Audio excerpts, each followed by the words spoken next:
Good morning, everyone. Oh, no, so I guess we're not muted anymore. Good morning, everyone. Want to welcome you to another meeting of the Montgomery County Commission for the first Tuesday in the month of March. I'm sure for those who came via automobile or if you walked here, you could appreciate what God is doing with this beautiful day that He has made. So let us rejoice and be glad in it. Let us pray. Father, in the name of Jesus, we come before you this morning and say thank you for your grace and your mercy. We thank you for angels that watched over us all night last night. We thank you for the angels that you've assigned to get us through the day. There's so much going on in this world, Lord God, but for those of us who know you, you've already admonished us to be not of this world, but to keep our minds focused on you. Because if we are in you and you're in us, Father God, the world and things that are going on in the world does not really impact believers. For we know that there's a greater calling, a day that everything will come back into you and be the center of all that you have taught us and admonished us to do. So we thank you for all of that. We thank you that your will prevail, and we thank you for the spirit that is in each of us who believe in you. And we just ask that you would just be with us, lead us and guide us and order our steps. And even in Ukraine, Father God, with all the devastation, the loss of lives, we know that there is an end that you have already determined. And so we thank you for that now, and actually would be with us this day as we carry on the business of county government. In Jesus' name we pray. Amen. Okay, Deputy Administrator Kendall Anderson. Good morning, everyone. Scheduled attendees. First, we will have our City and County EMA Director, Christina Thornton. Then we will hear from Executive Director Will O'Connor and Board Member John Steiner with the River Region Trails Project. Afterward, we will hear from Dickie Blondheim with the Joy to Life Foundation. Christina?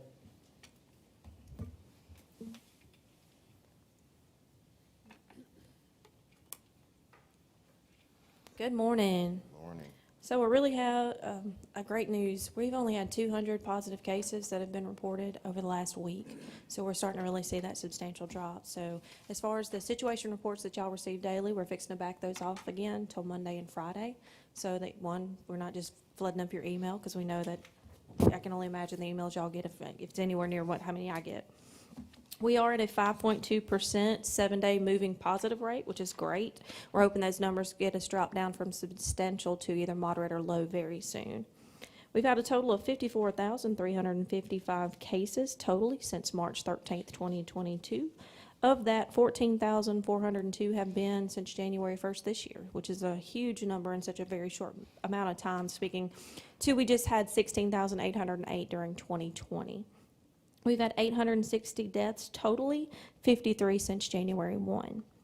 The numbers have changed. They're looking at things where people that passed away in the last few weeks of December, and obviously when they are getting their autopsies and getting the information back to actually see what the cause of death were, we might see the numbers change just a little bit between 21 and 22. Just expect to see that on your situation reports that y'all receive. We've had 263,750 total doses of the vaccines, whether it be Johnson & Johnson, Moderna, or Pfizer, issued to our Montgomery County residents. Of that, 129,279 doses, or 57.09% have received at least that first dose. When we have 102,073 people that have completed their vaccination series, that does not count boosters, because different situations and circumstances dictate who can and will get those vaccines and if people can get it due to maybe some issues they had with the vaccine, because we did hear of some allergic reactions and just some body reactions that people just are absolutely scared to get that booster. So we have not had to have the warming center. So we've actually had some weeks in the office. We're working on an exercise with Montgomery Airport. We're also working on some regional strategic stockpile exercises with some PPE to get out to the state with Alabama Department of Public Health that are going to be reaching out to all 67 counties. And since we are the state's regional stockpile distribution point, that will be coming to us, and we will be issuing that out to all 67 counties to help out where those needs are seen and aware of. Any questions? Any questions? I know you've had an interesting 2 years, so I'm glad It's been chaos. So. Absolutely. And I'm just going to go on and let y'all know I'm finally getting a break and a vacation in 25 days. All right. Excellent. Thank you for all You need it. Thank you. Before we move on, we'd like to go over the agenda items for the formal session. New business, consider payment of 2022 ex officio membership dues to the Montgomery Area Committee of 100 for Chairman Dean. Consider county levies for alcohol licensing for 2022-2023 County Commission. Consider miscellaneous appropriations to agencies, County Commission. Are there any additions? Okay. Consider miscellaneous appropriations to education. Any additions? Consider miscellaneous appropriations from designated revenue. Any additions? All right. Consider bid award to Centos Corporations for staff uniforms, youth detention facility. Consider bid award to Nutrien Ag Solutions for Roundup Pro Concentrate Engineering. Consider bid award to Reynolds Warren Equipment Company for 3 split drum vibratory rollers with tow package engineering. Consider budget change request number 7, engineering. Consider position fee request for the detention facility, administrative support assistant, corrections officer trainee. Consider travel training requests for finance, the sheriff, and tax and audit. All right. Moving on to our scheduled attendees. Now we will hear from Executive Director Will Connor and Board Member John Steiner with the River Region Trails Project.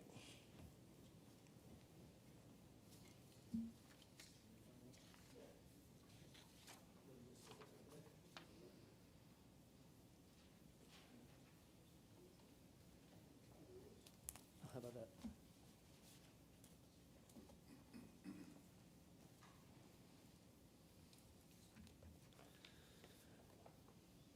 Good morning, Commission.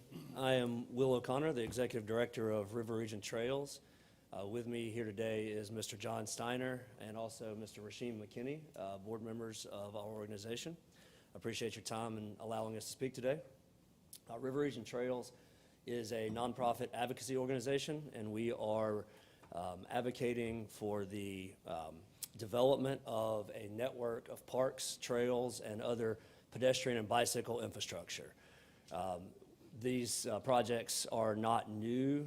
We didn't create the ideas. They've been called out in multiple planning efforts over the past 20 years. Our walk, bike, pedestrian plan, our regional MPO, and particularly the Envision 2040 strategic plan have all highlighted a need for improved pedestrian and outdoor recreation infrastructure. In fact, in the Envision 2040 plan, it was highlighted as a major challenge and opportunity. So what our organization did is take that challenge from Envision 2040 and move forward with creating a concept for what that trail network could look like. We've got a map here that is a very high level, very conceptual idea of a connected network that allows you to walk and bike throughout Montgomery and throughout the city and into the surrounding county areas. These projects serve a variety of purposes. Obviously the recreation component, but also serving as an alternative transportation for those who do not have vehicles, connecting neighborhoods that have otherwise been isolated, connecting attractions for tourism, and for also an economic development spark. So what we are asking for today is the remaining funding to complete the master plan for this project. The City of Montgomery has committed 60% of the required funds, and so I'm asking the commission to commit to the remaining $140,000 to complete the master plan. What the master plan will allow us to do is prepare for finding the funding to complete the projects through particularly federal infrastructure dollars and also many other standing grant opportunities that have existed for a long time. Recreational Trails Plan funding, Transportation Alternatives funding. All of these funding sources have existed, but we've never had a plan that qualifies us to apply for them. So I am encouraging you all to consider that now is the time to do a project like this. It really contributes to the quality of life for those of us that live here, and quality of life for our citizens translates to tourism and economic development dollars. It also translates to having people who are coming to visit us see our city as a place to stay, a place to move to, and a place to live. With that, I would ask if there are any questions. Would you please walk through briefly what the trail looks like? Just map it out geographically. Yeah, so what we have proposed in our early concept plan is approximately 85 miles of possible trail, and it touches it touches every piece of the city of Montgomery, and it has connections into Pike Road, into North Montgomery County, South Montgomery County, and to the west. One of those primary connections to the west could be the National Historic Trail that we already have designated moving west towards Selma. What the trail physically looks like changes. It's a variety of options in different places. In neighborhoods, it could be something as simple as a new sidewalk or a new bike lane.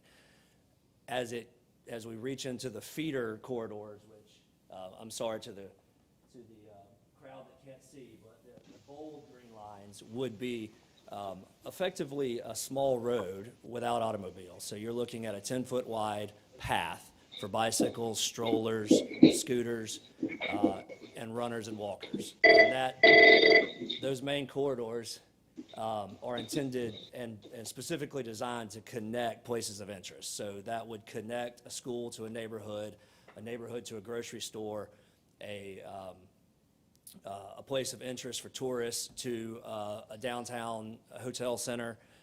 That's what those main corridors are. So as a very simple example, when the Whitewater Park is completed, it will be separated from downtown by the interstate, and we do not have a safe and easy corridor to allow someone to walk from the hotel downtown to the Whitewater Center.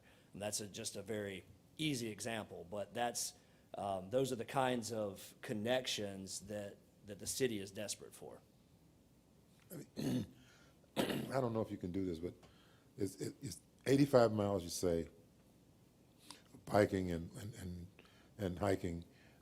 Is there a starting point and a finish point identifiable?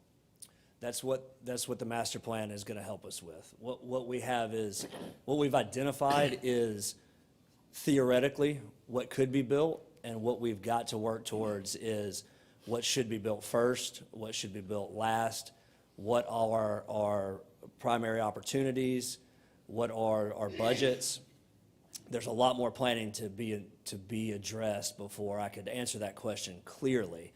But we do know that there are some portions of this trail network that are very accessible. Those would be rails to trails projects. There's a couple of opportunities to take abandoned rail corridors and turn them into a different type of transportation for walking and biking. We've identified a few of those. One of them is right here downtown, and one of them is on the east side of the city, out towards Chantilly. What's the makeup of the planning group? Who's the planning group? So the planning is done, this plan is done by a consultant called Alta Planning and Design. They're the national leader in trail network planning. So they're an urban landscape architecture firm, but they specialize in transportation planning for alternative. Is there an opportunity for the people that are actually going to use these trails to have input and participate? Yes, sir. What's Absolutely. the plan for that? So that is the next step. The next step is the public engagement. Stakeholder meetings would be formed. So we've already done one stakeholder meeting more than a year ago to start the initial conceptual plan, but the next phase is heavy in both public engagement and selected stakeholder engagement. This is not a new concept. Y'all have been working on this for years, and I know that there are some private groups and civic organizations that are already working on pieces of the trail. Yes. This is already underway. We Yes. just see this as an opportunity to advance it more rapidly. I'm a big advocate for this project. I like trails, and it's great and fun and outdoors. If COVID taught us nothing, I hope it taught us the value of being outdoors, getting healthy, preventative maintenance on our bodies, and this provides that for everybody. But additionally, you look at studies nationally. Trails are hot as fire right now. Every millennial and Gen Z out there wants to live in a community that is outdoor oriented. So Montgomery, we've talked about this for years also, how do we create quality of place and quality of life? And this is one, and that's why y'all have already been working on this, like I said, for years. Because this is a critical piece of the quality of place and quality of life for the younger generations that we need to attract and maintain. So not just tourism, but like you said, we need to attract and maintain the millennials and the iGen. So I'm a big supporter of this. I've heard your presentation over the past few years. So I would really like to see the county, like you said, the city's already written their check. I would love to see the county go ahead and agree to participate. How many years have you actually been doing this? I heard you say years. How many years are we talking about? So I started full-time in this role in January of 2020, so a little over 2 years. I inherited some efforts from some previous organizations that had also been working towards these projects. So we took and basically combined the efforts of a previous organization that was working on Cypress Nature Park and rolled that into the work of the Trail Network, Trails and Parks Network. So we put them together under one umbrella. So my organization is also responsible for the development of Cypress Nature Park, or the plan for Cypress Nature Park, which is also included in this funding request. So it's a twofold piece. You create the parks, and then you also create the access to them. So I've been working on it for 2 years and 2 months now. And I mean, I hiked down and through Cypress in 2011. And so folks have been working on this for years. You've been That's involved right. since 2020. Tell us quickly, I know we've got to move on, about the federal opportunities for match dollars and grants. I mean, this is a top priority for the federal government as well. Yeah, absolutely. So the way that these projects generally get constructed is with a local match to federal grant dollars. In order to even apply for those, you have to have a completed and cohesive plan. We have the beginning of it. We invested private money into the first portion, phase 1 of the master plan. We did that last year in 2021. That created the economic impact report that has been shared with all of you already, and the concept plan. That was all done and is completed. The next step is to finish out the planning effort, but what that allows us to do is go after a multitude of already existing and some new federal infrastructure funding. So you all know about the infrastructure bill that has already passed through Congress.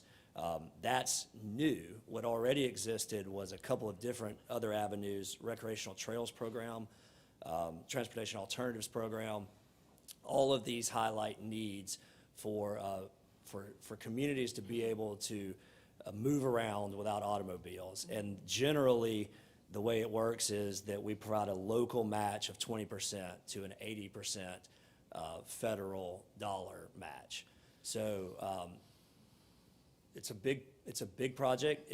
It's infrastructure, and it's expensive, but we don't have to pay for even half of it, generally speaking, if we do our planning right. And part of the master plan, so part of what I'm asking for, is a national consultant who specializes in this to help us find the money. That's a piece of the planning. Here's what we want to do, and here's how we fund it. So this is going to be Montgomery City and County funding. I mean, going forward, I mean, the matching funds and all of this. I noticed you said this thing reaches into Pike Road, it reaches to Delmore County and in the east and north and the county, surrounding counties. Do they have a stake in this at all? We have not reached out to the surrounding counties yet. We've got to start somewhere, and this plan is specific to Montgomery County. But my organization's long-term goals would reach into the surrounding counties.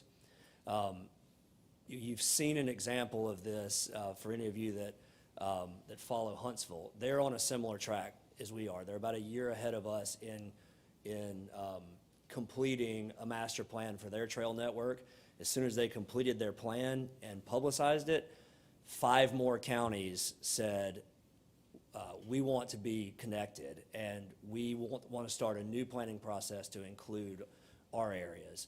But we have to start with a discrete area, or we'll never be able to, to incorporate it all into one plan. Okay. Do you anticipate any displacement of people, populations as a result of this master plan? I know that Cypress Creek has a number of low-income communities and so forth. Hopefully, it will have a positive impact, but I'm just wondering, any displacement of people, negative environmental impact as a result of this broad master plan? If we do our job correctly, no, sir. The goal and part of the process is very, very intimate community engagement, where we talk to the neighborhoods and find out if it's something that is beneficial. And then if that's the initial case, then how do we make it beneficial long-term without displacement? So I do think that it will generate some economic interest all along the trail. That we have hundreds of examples throughout the country of how building a trail in a neighborhood brought renewed interest. Sometimes it is negative, but there is a right way to do that, and part of doing that is being very conscious in the planning effort. One example, just to throw out there, is the Atlanta Beltline, a very, very well-known, massive economic driver for Atlanta. But it did cause some displacement in some low-income neighborhoods. We want to be aware of that, and we want to avoid that, and we are able to because we have lots of examples to learn from now. Any other discussion? Make it, move to the next agenda. Yes, sir. Thank you all. Thank y'all. Thank you. Clay, thanks for being here. Is that clear out there? Clay McKinnon, yeah. Thank you to the River Region Trails team. Next, we will hear from Dickie Blondheim with the Joy to Life Foundation.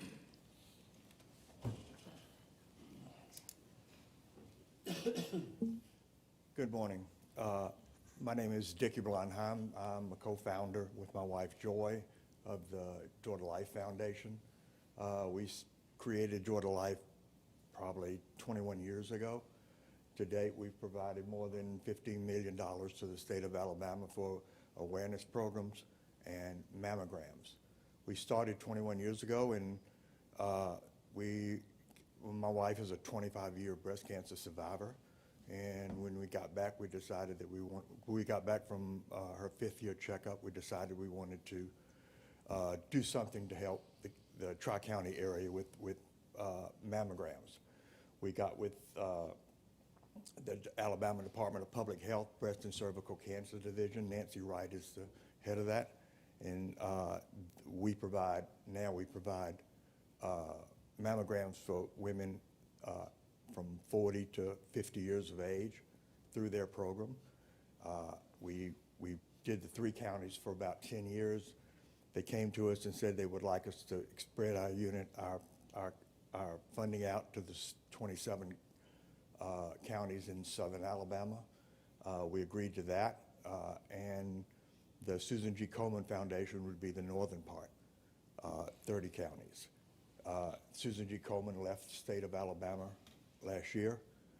Dr. Harris called us and asked us would we contribute to some of these counties, and we said we'd contribute to all of them. So we now provide mammograms for women and men and women under 40 years of age in every county in the state of Alabama.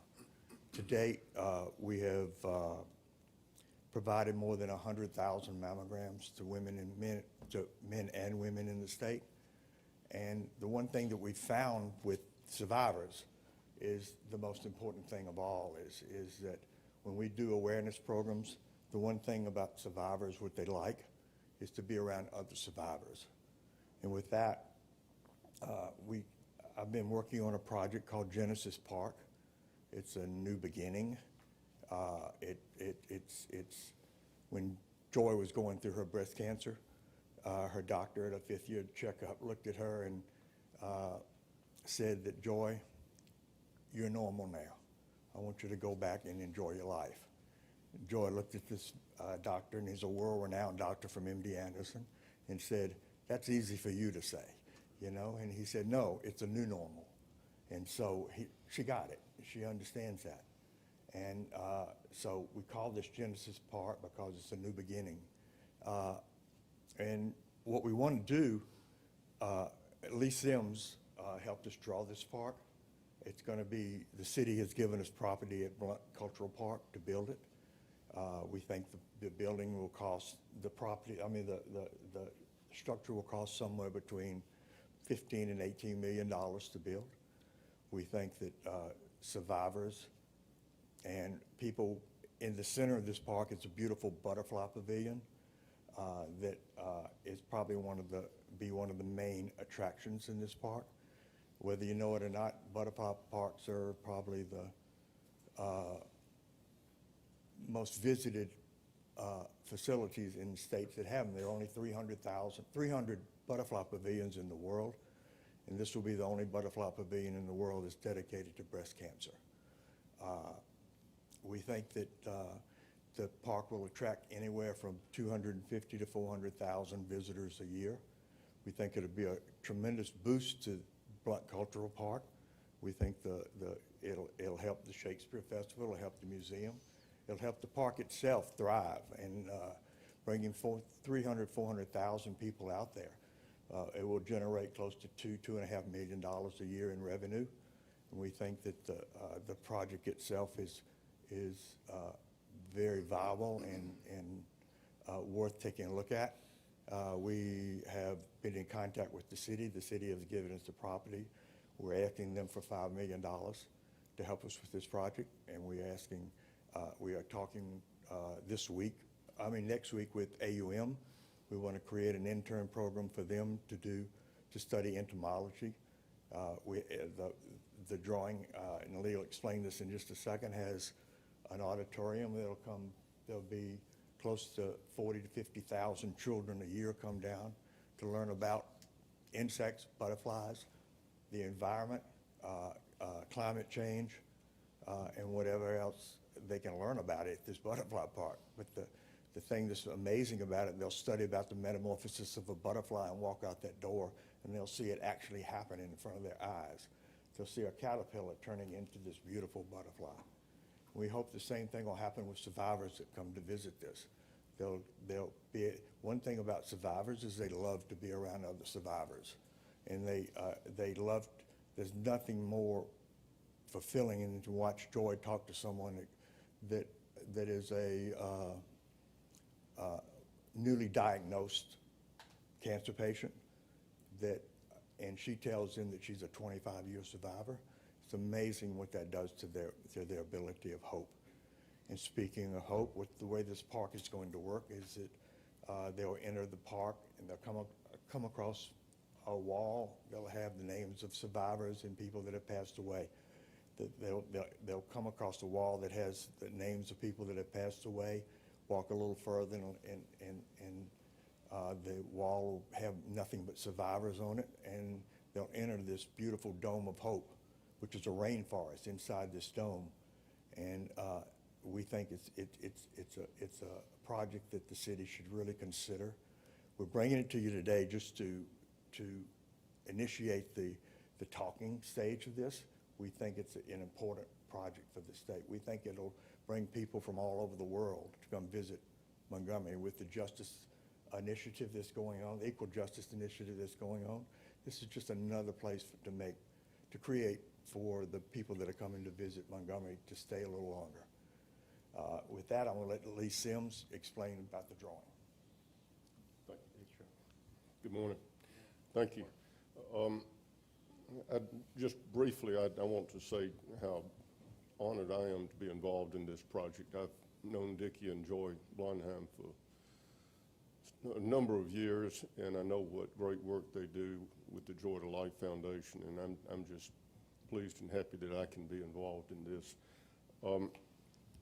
As Dickie mentioned, the City of Montgomery has offered, and we have selected a site for this facility at the Blount Cultural Park. We think that this is probably the best location that this facility could possibly be. It's Blount Park is really potentially a world-class venue, and this has the potential, as Dickie said, there'll be a lot of people attracted to visit this, and they'll not just be from around here, but from actually around the world. The facility will, we will have butterfly species from around the world, and the facility will have to be permitted by the U.S. Department of Agriculture, very stringent requirements for housing butterflies because of environmental concerns. But basically, there are three components to the design, and the location, if you're familiar, I'm sure you're familiar with the park, where the WeTop used to stand, it's right adjacent to that site on a knoll overlooking the pond across from the museum and sort of in a triangular position with the museum and the Shakespeare Festival. It's more, I guess, my vision of this as I got into it was that we're really not building a building so much as a memorial and a sculpture in the park. And with that in mind, the idea was to keep the design very, very simple and straightforward and expressive of what it's there for. So the components, the main component that you see as you approach the building is a gently arcing sandstone wall that Dickie mentioned will be a memorial wall to breast cancer victims and survivors. The names of those individuals will be engraved in the wall, and over time names will be added, of course. There'll be a reflecting pool and a grove of cherry blossom trees, pink being the theme color for Joy to Life. So there'll be a beautiful display of color at this venue. As you walk past the memorial wall, then you will enter the building into a main gallery that will connect all the elements. Adjacent to that will be an auditorium for about for about 100 people, where various programs and symposiums and that sort of thing can be had, educational programs, orientation, that sort of thing. And then there'll be about a 40 or 50 foot long, I'll call it an interactive gallery that will employ state-of-the-art technology, interactive touch panels, graphics. If you're familiar with the Van Gogh exhibit over in Atlanta, they use a digital interactive imagery. It's a wonderful technology, and we plan to immerse that gallery with that technology so that as people enter the building and walk through that gallery, they will be sort of surrounded and connected with all sorts of graphic opportunities. At the end of that gallery is a roughly 100-foot diameter glass dome. It's actually a geodesic dome that is probably the ideal structure for a butterfly exhibit, because butterflies their habitat is best if you don't have corners and angles and that sort of thing. So it's really just a very simple glass dome that they would exist under. And then, of course, the inside would be fitted up as basically a botanical garden rainforest type environment. And from the building, it will be seen, it sits on a knoll so that it can be viewed from various angles.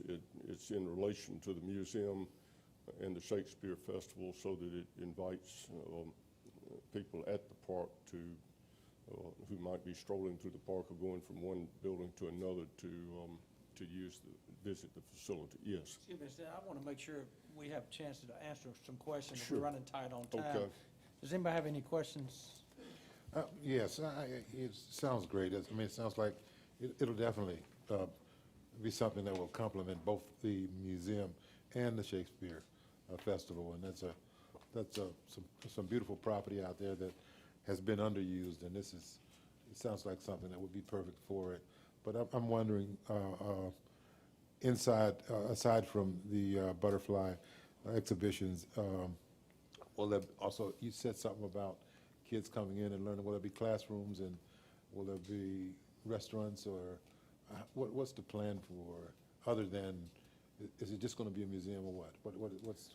Yeah, the auditorium is planned for about 100 attendants, that much seating. And of course, it'll have electronic capabilities, and programs can be had there, symposiums, actually, I guess, workshops in connection with other network people that are, connected with Joy to Life around the state. Okay. Did I address your question? I'm visualizing something like EJI. Like what, I'm sorry? Something like EJI, where you have the exhibits and then you go in, there's this big room. For Yeah, things. and it could have, electronic equipment and all that, so programs Yeah. can be put on, and lectures and that sort of thing. I see. This project seemed to have a real steep price tag, and certainly I can appreciate the healing component as it relates to health and wellness and breast cancer. But it seems like it has a larger educational component. And so I'm just wondering if you've talked to Auburn University, Huntington College, or Alabama State University, because there's quite a bit of money in education. And so I'm just wondering if you've spoken with the parties or the particular players in the educational arena. Yes, and Dickie touched on that a moment ago, but he can address that question probably better than I can. The only university we've talked to so far is Auburn. We plan to talk to all of them. We think that the main reason we picked Auburn is that they do have an entomology department at Auburn, and this would be a great asset to the facility to bring in their students to help run the project. And they have the access to the botanists, and they have the access to the entomologists that can help with the butterfly park. They also have the access to create butterflies. They have the ability to instead of us having to buy crystals, which are kind of expensive to buy, they have the ability to grow these butterflies on their own and supply the facility with that. So that's the reason we're kind of, right now, like I said, we're not early on. We've been working on this project for 4 years, and we think that Auburn would be the ideal place to do that. Alabama State would be another great outlet for this too. We think that we work really closely with Alabama State through Joy to Life. Our Joy to Life, I didn't mention this, but it mainly supports medically underserved men and women throughout the state of Alabama. And one thing about breast cancer is that it doesn't care who you are, if you're a Democrat or Republican or male, female, Jewish, Christian, it doesn't care, it just, and so we try to treat it that way. We try to support everybody in this community because of that, because it doesn't matter how much money you got or how much money you don't have. It's breast cancer will get someone in your family. There are not many people that don't have breast cancer survivors in your family or or friends and things like that. So that's why we're just starting to talk to AUM. We're trying to see what they're going to do for us. And we need AUM right now because they could be our conduit for funds from the state. And we think that the state will give us, we're asking the state for $10 million. And I'm meeting tomorrow with Bill Poole, who is the finance director of the state, to help us do that. But they're not going to give Georgia Life direct money, but they will allow us to go through someone like an Alabama, Auburn University to do that. And that's my plan, is to get them to fund it through them, and the programs for the entomology department could be done outside that. But we may have to go to ASU, and we may have to go to Huntington, and maybe a little bit from everybody to get this done. But it's just the tourism portion of this project is unbelievable. And I don't know if you've ever been to Callaway Gardens. They have the oldest butterfly park in the world. And over the last 5 years, I visited about 5 years ago, and 5 years ago, they had over 700,000 people come to this butterfly park. It's unbelievable what the tourism that it'll draw to the Montgomery, Alabama. Do you all have contact information? Sir? You have contact information for future reference? Oh, sure. I didn't bring anything with me, I'm sorry. Any other questions? Because we do need to move on. Time. Oh, sorry. Thank y'all for being here. I apologize. Thank you Coming for having presenting. I us. We appreciate all Thank you, y'all. both y'all. Thank you. Thank you.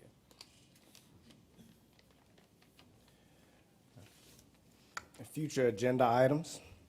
Consider alcohol license application for special events retail to Rancho El Paraiso LLC for a festival Latino located on 7625 Jesse Reed Lane for the March 19th, 2020 event. County Commission. Next agenda. Consider inmate access medical policy renewal. Any discussion? Next agenda. Consider amendment number 2 to contract with Horne LLP. Ms. Kendall, Yes, sir. would you just go back over that, please, this amendment with Horne? I'm trying to understand, what are we doing? Are we combining the previous contract with the ERA 2 funding with this additional money? And I know you mentioned it last meeting. Can you just, for my edification, can you tell me where this additional money came from? This $2.6 million is the amount that I referenced last meeting as the high need allocation. So again, we did our first contract, when we did our amendment for ERA 2, we did that based on $5 million. And so we didn't see that there was this 2.6 additional. So this amendment is for that, to account for that 2.6 additional funding. And again, are we rolling the ERA 2 agreement into this agreement for the additional funding? Yes, sir. So this will now be the entire amount of ERA 2, to include the high need amount that we discussed last meeting. And just one more question. What did you say that 2.6 million came from? High need allocation. So only so many communities in the state received high need allocation. Montgomery was one of those. This was not anything that we had to apply for. When the Federal Register came down with the funding amounts, it was listed as high need. Montgomery was, I would have to go back and check the other communities, but Montgomery was listed as a high need community. And you have a breakout of what we've spent already, how many applications we've actually, because that's, discussions. I'm still getting calls from people who still hadn't gotten the funding, and the application has been in for a number of months now. So I'm wondering, do you have the breakdown of what we've done already? How many applications have actually been satisfied? How many in the pipeline, et cetera, et cetera? Yes, sir. You don't, if you just, you can share it with me later if you want. Yes, sir. We can sit down and talk later. Okay, thank you. Next Okay, agenda. Next agenda. All right. Item number 5, map of proposed district lines. Any discussion on that? Everybody's seen it, the map. The latest map from Lewis Hines is on Chairman Dean's roundtable. Commissioner Sankey has got a map. and I can get a map for anybody else that wants one, a big map. Is this the map we're I actually? need a big map. I can get you a big map. And I noticed in our packet, we didn't have the demographics associated with each district. I got that, I'll give that to you, Yeah. that's on my desk back there. Yeah. Or it's on But Elton's desk. But I do think this is something we should get moving on and go ahead and get it in place. Is this the map that we're actually recommending for approval? This is the final map from Lewis Hines. After he took everybody's input that had input, this is the final one. Commissioner Harris and Commissioner Walker districts did not change. There was no need to change theirs based on the numbers.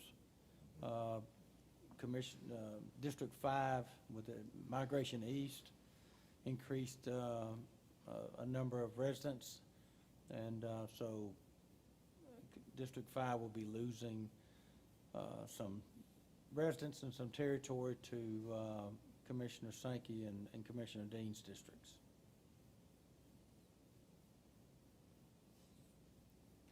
Okay, we'll take a closer look at it. Thank you, sir. Okay. Next agenda, Kendall. Yes, sir. Those are all of the future business items. Kendall, I got to apologize. I did leave off of, unfortunately, I got a reminder text. I need to do 5,000 to Pike Road High School for the principal's discretionary fund. I apologize. You asked that earlier, and I'd forgotten until I saw a text. Somebody timely text me. No problem. Well, And- since you- And also, teammates, I want to talk a little bit, just for general information purposes. Ambulance service in Montgomery County, we're having some issues with the ambulance service and not getting coverage. There'll be more information coming, but I just wanted to make you aware that right now we're struggling to provide ambulance service throughout the county. We have some instances where it may take up to 45 minutes for an ambulance to get to certain areas of the county, especially the far ends of the county, on the south side specifically. And it's just, we have not, as a county, subsidized ambulance service in the past. We haven't had to. We've tried to avoid it. Other counties do subsidize, so at some point, that's going to come up, and we just need to do a lot more research. But today, I just wanted to make everybody aware that, I thought we did, though. It's all contractual, right? I thought we had a contract with, we do, but we don't subsidize it. we don't pay anything? No, sir. Who pays for that? The ambulance service. The ambulances maintain that themselves.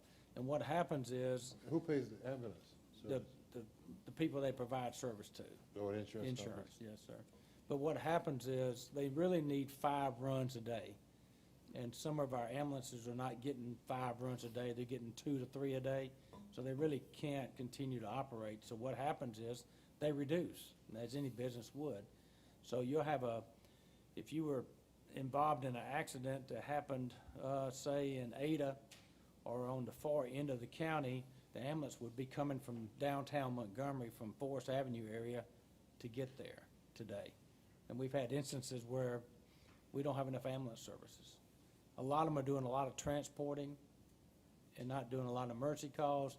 And it's putting a strain on all our volunteer fire departments, because we have volunteers going out and responding to these accidents, but we're not allowed by law or trained to transport people. So we cannot put them in the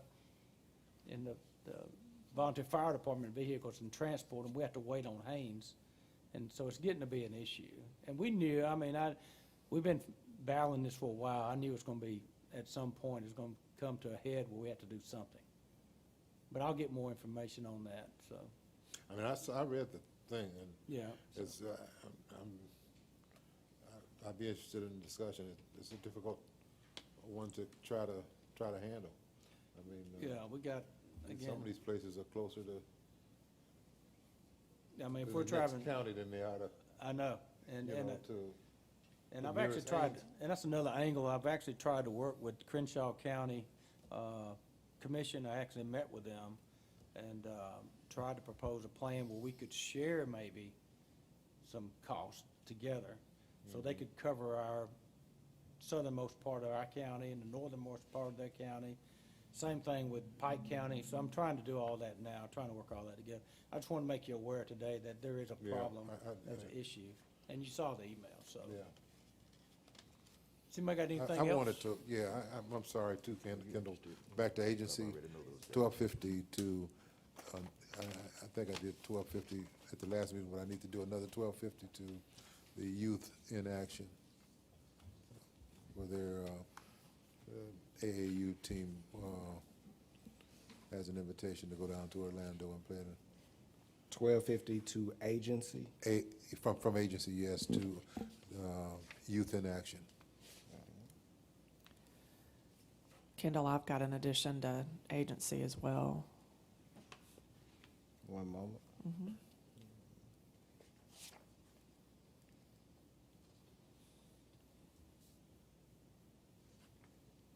Yes, ma'am.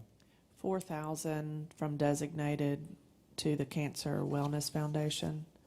I sent it in. I don't see it, so make sure I'm not replicating that.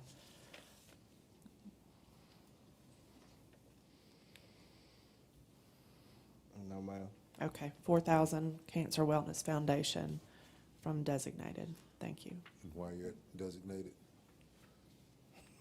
1,000 from mine to ASF, to the student education, ASF. Alabama Shakespeare Festival, ASF student. student education program. I'm gonna get y'all. I apologize. That's all right. That's what we're here for. Is there anything else, commissioners? We have about 5 minutes until 10 o'clock, so we'll have a 5-minute recess, and we'll see everybody back 10 o'clock sharp.